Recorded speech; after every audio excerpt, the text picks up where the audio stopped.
Okay guys, it's Ace here, bringing guys a preview discussion of Fire Force Season 2, Episode 11 Plus. We're doing level plus because I think the next episode isn't going to be too much main plot going to be disclosed in the next episode, so I think I'm going to do a little bit about the next episode and then what's to come based on the last episode. If you guys haven't seen the last episode, make sure you check it out. It was super interesting. Super interesting. However, let's talk about the next episode quickly. It looks like we're diving in to a little more mystery in the anime, and that we have a few things that we're kind of questioning right now, and more specifically that Lich and Shinra is questioning. And by the time I look at this preview, I'm thinking Lich knows a little more than he's disclosing. It definitely seemed like that, especially him noticing or telling Shinra, because it looks like Shinra had this sort of revelation. It's very obvious in his appearance that this whole temple isn't, or I guess Tokyo in general, all the companies aren't really telling everyone everything. It's kind of very mysterious and shrouded, and that's super interesting, especially with Lich as a character, especially with his name.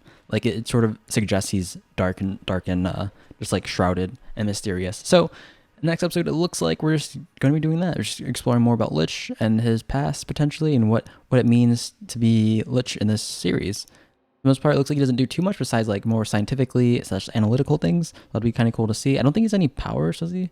I could be wrong on this. He might not have any powers. Doesn't look like he does. But that'll be cool to see what he does exactly, because he's a cool person. I haven't seen him in a while. Like I haven't seen too much like screen time of what he does and how particularly important it is to the episode. So it'll be cool to see. But anyways, I do want to talk about the last episode and what it means for the upcoming episodes in Fire Force Season 2, such as when the Lady in Black and her association with the Evangelist. So the Lady in Black is essentially, looks like one of the first Adola burst users, and that she essentially came here at the whims of the Evangelist and was able to spread the flame, aka Adola. So does that mean the Evangelist, not the Evangelist, I'm sorry, the one in Black is on par in regards to like status or / role, that is a user of the Adola, with Shinra? If so, does that mean she's stronger than Shinra at her current state? Because if that's the case, it's like, how much grace did she get? First of all, how much Adola is used to require to sustain this oasis? How long can she actually sustain this oasis? Because she looked like she was in a very bad state, which may just be because of other reasons, and that like the Infernals have been keeping her down for some reason. But it looks like there's more than that, because she had to rest after. I'm kind of worried if this oasis will stay any longer. But second of all, it could just be because if that's not the case, that is, she hasn't been temporarily exhausted for whatever reason. How strong is she compared to the current Shinra? Because if the current Shinra is that much weaker, and given that she's in such a weak state, it's like Shinra's nowhere near being able to defeat Evangelist. And we're gonna have a few more seasons of Fire Force, which I'm totally down for. Like this is definitely something I would be down for. So I'll be looking into that. And what's the power level difference between them two? Because the amount of grace of 1 second, how much power does that actually give to someone? It looked like he was able to break the space-time barrier, and so it's a lot, it seems. It's like is this like a tap on the shoulder, or is it like a huge push of energy, right? That's sort of there's what I'm talking about here. And if that is the push, imagine the one in Black being at full power. And how would that fight look between the one in Black and the Evangelist? I'm just, because like Shinra is obviously looking in towards the Evangelist, and it's just like, what's your like? Why are you going to fight the Evangelist if she's like some sort of god character? Like you're not gonna have a chance. I guess against all odds, you might as well just fight. And it's a very popular sort of theme behind a bunch of anime. So that'll be interesting.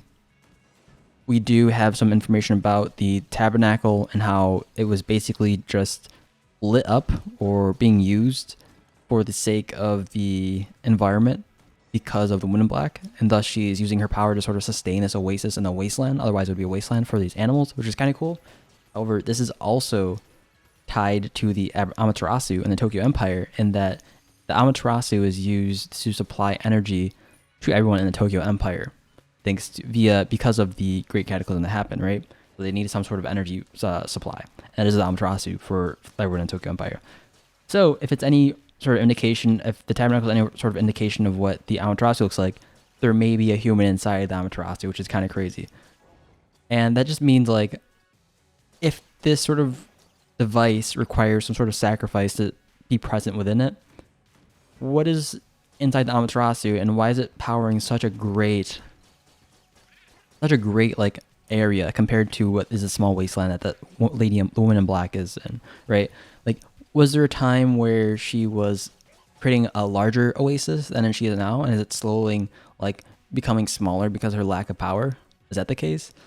If that's the case, it's like, who the heck is in the Amaterasu? And are they like probably several times stronger than the woman in black? Or perhaps younger? I don't know if this is the case. She said she was around when the evangelist came. It appeared that was the case. And so maybe it'd be an age thing, like she just can't supply much output and firepower. Like, whoever it is, it looks like there might be someone in the Amaterasu. And so that becomes interesting because, like, oh, we got to actually go inside the Amaterasu and find out what's in there. And the person inside the Amaterasu might be named Amaterasu. I don't know how that would be helpful, but that definitely leads up a lot of lines of questioning, especially against the Soul Temple, since I believe they're the ones who actually take control, or are more so in control of things surrounding the Amaterasu. And it sort of goes against, from what we can tell from the last episode, it goes against the scriptures of the Soul Temple. And so it's very much, I don't want to say heretical, maybe it is, but maybe it's more so of a, I don't know.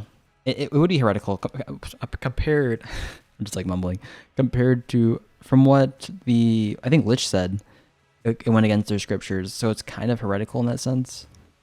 And why would they be lying to everyone about what exactly the Amaterasu is doing? I guess they're being more deceitful than lying, because it's very vague at what the Amaterasu, like it's obviously supplying energy, but like how it's supplying energy is very deceiving. Like, no one probably knows that there's a human powering this. And if this woman is just like an Adola burst user, if it's a woman, and probably is a woman, because we do see that woman from Shinra's dreams, who's like the blonde-haired lady in fire, just like swirling, or I don't know what she's doing there, but that seems like it's the case, which is kind of interesting. I'm curious specifically, how will Shinra be able to interact with this woman? Will it be the same way he interacted with the woman in black? If so, that the person powering the Amaterasu, if they're stronger than the woman in black, can the person powering the Amaterasu, aka maybe her name's Amaterasu, contact Shinra from further distance because they are just stronger, it seems like, because they have to power such a larger area compared to the small wasteland that we saw in the Chinese peninsula.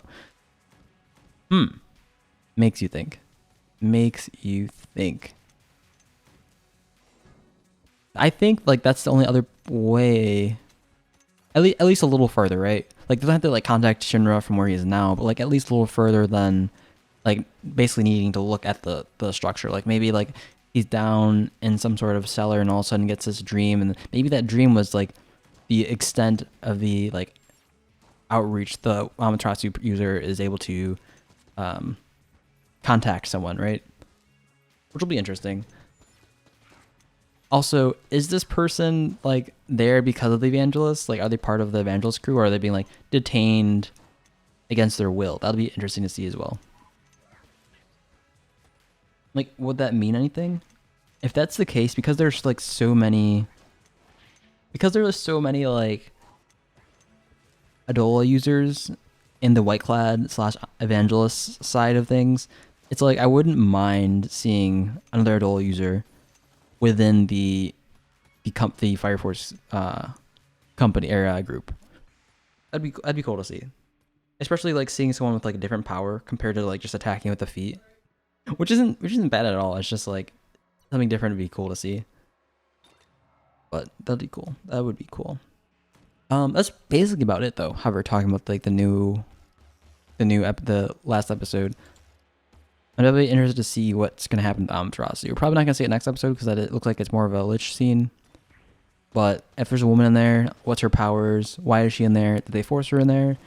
Is it this the evangelist doing? Is the Soul Temple at all connected with the evangelists? If so, why are they very discreet about it? And also, what are the evangelists' exactly what are their goal? Because it looks like it's kind of foggy right now. Like, they're developing looks like they're developing countries, but it's like also at the same time want to start another cataclysm from what we know. But maybe this is also like a misinterpretation of what they're trying to do actually, which might be a thing.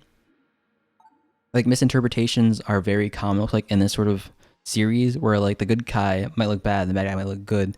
We've seen this from the Lady in Black. Like going in Black, you see that and you're like, that's definitely a bad person. Like they're definitely looking like pretty shady.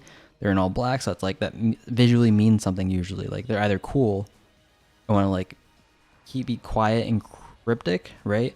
But also like they're probably sinister, right? That's what you mean in black. Like someone in yellow, you probably wouldn't think of that. But yeah, that's basically it. That's basically the episode review. So hope you like this review. Peace out, guys, and I'll catch you guys on the flip side.